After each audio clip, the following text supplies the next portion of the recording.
International Army Games events let countries compete to prove military might. Events are attended by Russian dignitaries and thousands of spectators, but this is not a military drill or combat training operation, it's a spectator sport.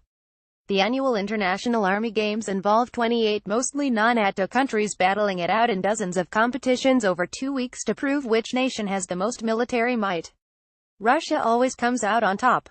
The Russian team took first place in the medals table after Saturday's final day, preserving a 100% record of victories since the Games began in 2015.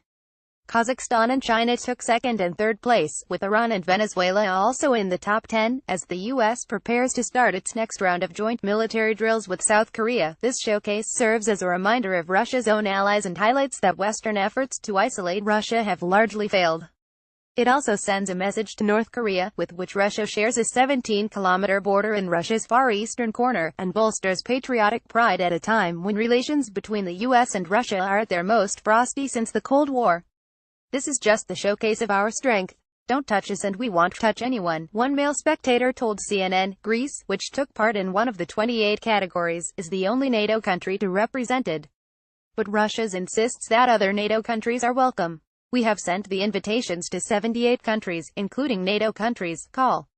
Gen. Oleg Salikov said, according to a Russian Defense Ministry statement.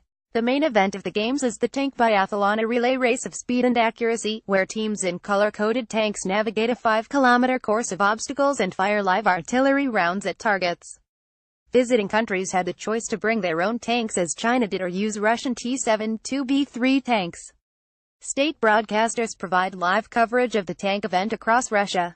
The finals were also attended by thousands of spectators, along with dignitaries including Russia's Defense Minister Sergei Shoigu, who awarded the trophies in a prize-giving ceremony.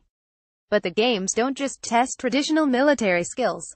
There are also more esoteric awards for the best field kitchen, top tank mechanic, and even the most creative dance performance. In total, more than 2,500 medals are handed out.